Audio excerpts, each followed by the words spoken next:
Fala investidor, fala investidora! Nosso papo de hoje é sobre as top 5 ações que estão sendo negociadas por menos de R$10. Ações que estão bem descontadas ou então apresentam um grande potencial de valorização. Empresas com bons resultados e que vêm apresentando uma grande força no mercado e atuando em bons setores. Então, sem mais delongas, vamos a elas. Reforço aqui que não é recomendação, e sim a minha opinião sobre ativos que estão, ao meu ver, baratos na Bolsa de Valores. A primeira ação é da Copel, empresa estatal do setor elétrico controlada pelo governo do Paraná. Ela atua na distribuição, geração, transmissão e comercialização de energia. Além disso, ela atua na área de telecomunicação. É a maior empresa do estado do Paraná e uma das maiores do setor elétrico do Brasil. Uma das suas principais premissas é ter um mindset privado, gerando valor para a empresa e para os seus acionistas, mesmo sendo aí uma empresa estatal. A ação CPLE6 da Copel, a ação mais líquida da empresa, está sendo negociada no momento que eu gravo o vídeo a R$ 6,38.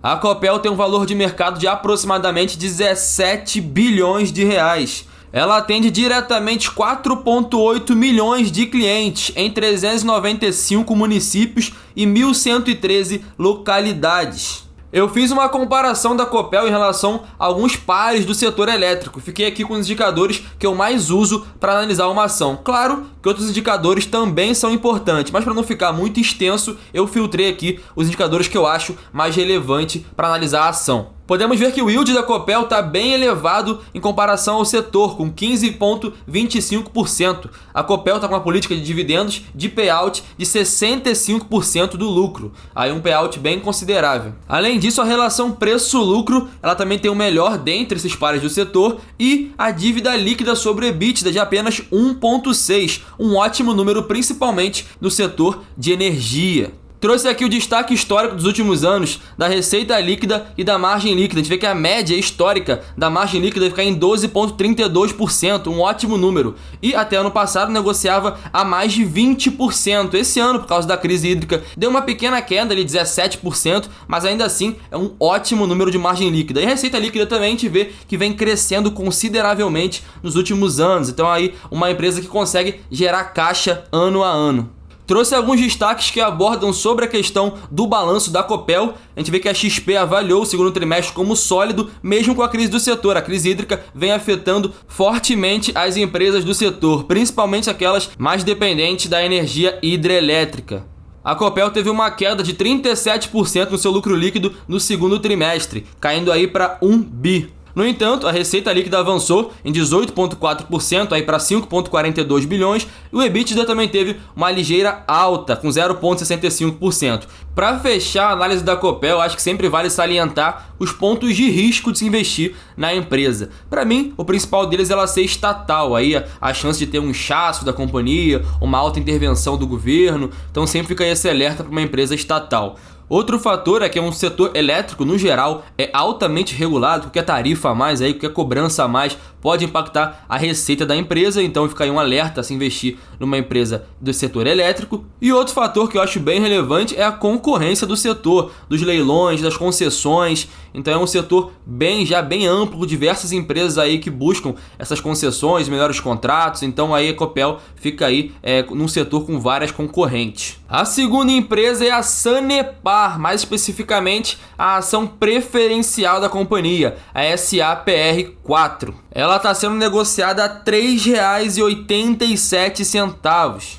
A empresa vem sofrendo bastante com a crise hídrica, mas ainda assim continua ampliando seus investimentos. Crise hídrica aí afetando fortemente o setor elétrico e o setor de saneamento. O lucro da Sanepar saltou em 16,7% no segundo trimestre. A receita líquida subiu em 10,7%, indo a 1,2 bilhão. A empresa destacou que para mitigar os efeitos da crise hídrica, vem fazendo rodízio de abastecimento de água. E que o sistema de abastecimento integrado de Curitiba está em 54,9%, superior ao registrado no mesmo período no ano passado, de 36,6%. Pode ser um indicador aí que a Sanepar está conseguindo sair das piores fases dessa crise hídrica. Mesmo com as dificuldades, a Sanepar conseguiu elevar o seu lucro líquido, o seu EBITDA e a sua receita líquida. Ainda assim, vem caindo o seu valor da cota no mercado consideravelmente. O mercado é precificando bem o fator dessa crise hídrica, sem saber até quando ela pode durar. Ao meu ver, mesmo que dure mais algum tempo essa crise, ela é passageira e aquele investidor que tem a premissa de investimento ao longo prazo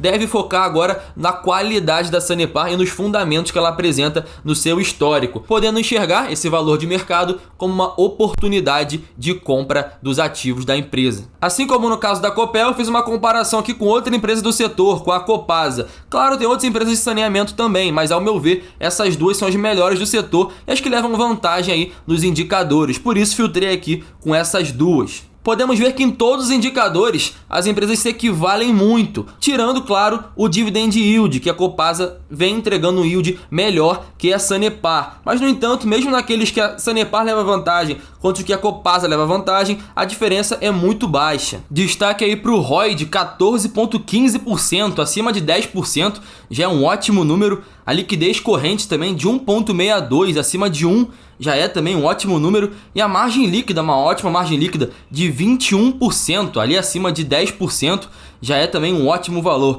Então a Sanepar aí mostrando ótimos números e bem descontada. Uma boa empresa aí com bons fundamentos. Trouxe aqui alguns destaques históricos da Sanepar. Primeiramente a margem líquida com 16,62% de média de margem líquida histórica para a Sanepar, com uma crescente considerável nos últimos anos, aí se firmando na casa de acima de 20%, como a gente falou, uma ótima margem para a empresa. O próximo é a dívida líquida sobre o EBITDA, com uma média histórica de 1,64 e ficando nos últimos anos na casa de 1,40, um ótimo número, uma dívida bem controlada da Sanepar. Mesmo o caso da dívida líquida sobre o PL em 0,42 de média, abaixo de 0,50, esse número é muito bom, uma dívida aí da Sanepar muito bem controlada. E por último, o ROI, ali desde 2011, acima de 10%, a média histórica de 11,99%, quase 12% de ROI histórico para a Sanepar. Sobre os fatores de risco, são bem parecidos com o da Copel. Por ser uma estatal, tem o risco de intervenção do governo, o risco regulatório, o risco tarifário e as concessões de contratos com condições não favoráveis à empresa. A terceira empresa é o Grupo Mateus, ação GMAT3, ação ordinária. A ação está sendo negociada a R$ 7,03, o valor mais baixo que a cota chegou desde o IPO da empresa em outubro de 2020. É uma empresa recente aí na Bolsa de Valores, negociando ao patamar mais baixo desde então. O Grupo Mateus é a quarta maior rede de supermercado do Brasil, com 182 lojas no Maranhão, Pará, Piauí e uma no Ceará, inaugurada em maio desse ano, dando prosseguimento ao plano de expansão do Grupo Mateus.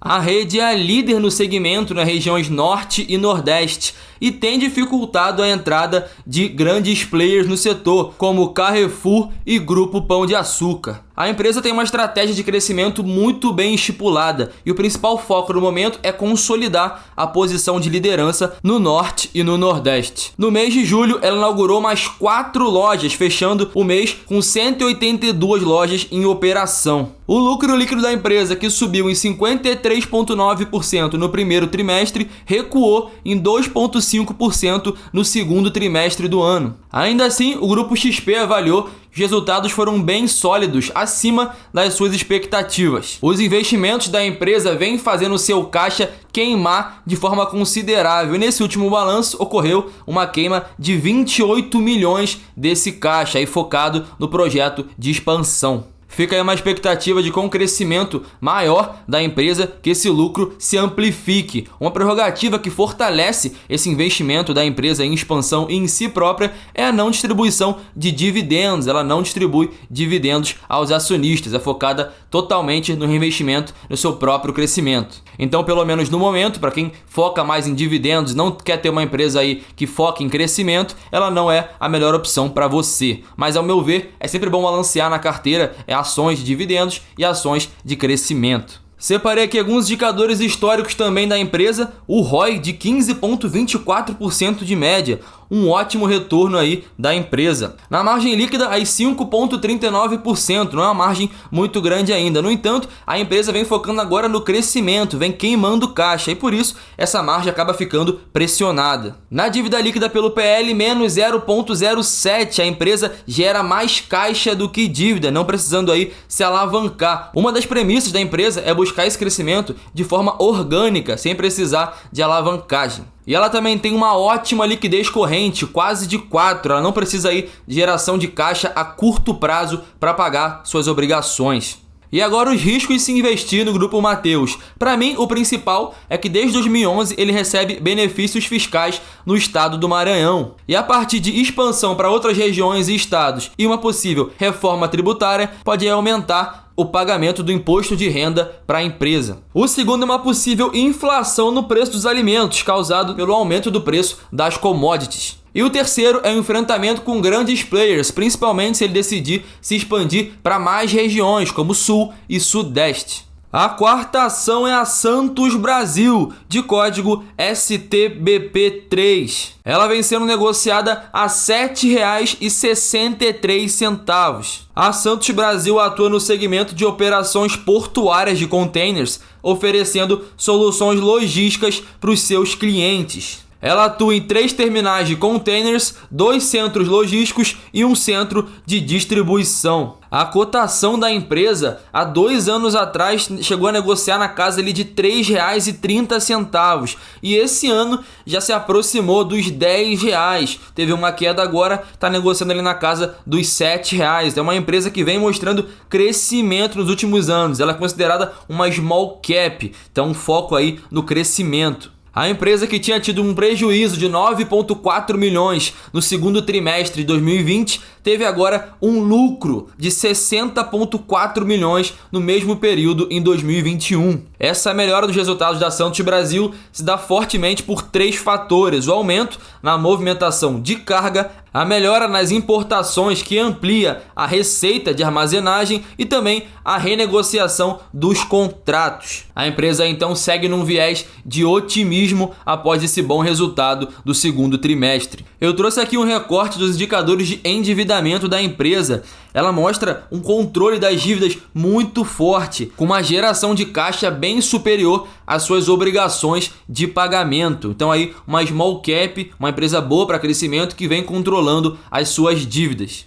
E destacando agora os principais pontos de risco de se investir na Santos Brasil. O primeiro deles é que ela fica muito exposta às ações do governo. A demanda pelo serviço dela depende muito do volume geral do comércio exterior brasileiro, ficando aí muito exposta a esse fator. Além disso, as atividades da empresa são cíclicas, em momento de maior e menor exportação e atividade portuária. Por isso, ela pode sofrer com flutuações nos seus resultados operacionais. E por fim, eu destaco o aumento da taxa de juros, que pode afetar adversamente a economia brasileira, reduzindo as atividades nos portos. E a quinta ação é a Raízen, empresa que fez o seu IPO na bolsa recentemente. Desde então, as ações vêm caindo e alguns investidores que entraram no IPO têm ficado desesperados. De cara eu quero falar, calma pessoal, calma, a empresa não perdeu os seus fundamentos, continua sendo uma boa empresa a Raízen. Ela só está indo na tendência do mercado, está caindo, está desvalorizando, mas não perdeu os seus fundamentos. Para quem não sabe, a Raízen atua na produção de açúcar e etanol. Ela se coloca como líder mundial na produção de biocombustíveis, o que inclui etanol de primeira e segunda geração. A empresa então com um olhar para o futuro, com foco